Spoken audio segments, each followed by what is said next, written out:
Hey guys, this is Dr. Herb. In case you haven't subscribed, please do subscribe for updates.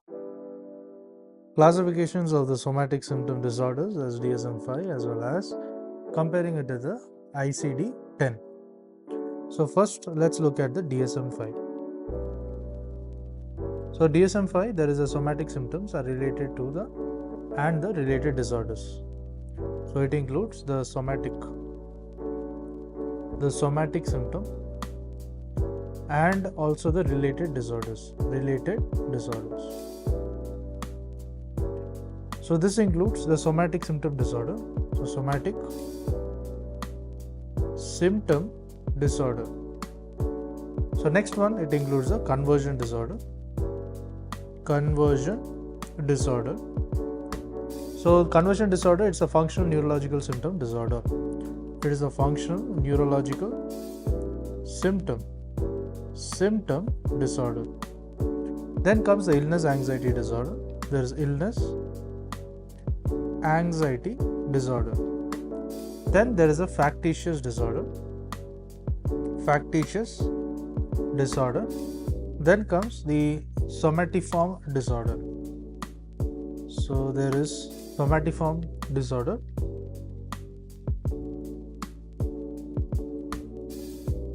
So somatiform disorder is nothing but NEC. Next is the psychological factors. So psychological factors affecting another medical condition. So which affect another medical condition.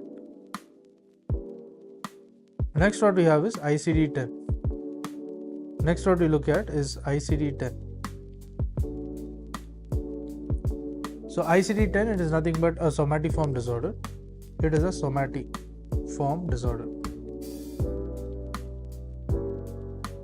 So ICD-10, it refers to somatiform disorder. So it is somatization disorder. It is undifferentiated somatiform disorder. It is undifferentiated somatiform disorder. Next is a persistent somatiform pain disorder. There is persistent somatiform pain disorder. Next what we include is there's a dissociative or the conversion disorder. There's presence of dissociative or the conversion disorder. Next is the hypochondriacal disorder. There is hypochondriacal disorder.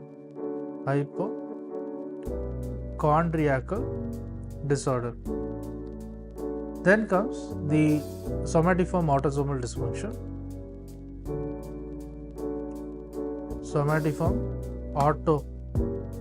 Autonomic dysfunction and other somatiform disorders. There is other somatiform disorder and this is unspecified. Other somatiform disorder unspecified. Next is the neurasthenia. There is also the neurasthenia.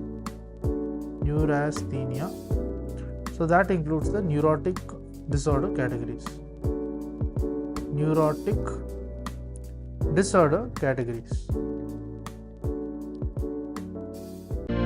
To learn and grow daily like this, please do subscribe.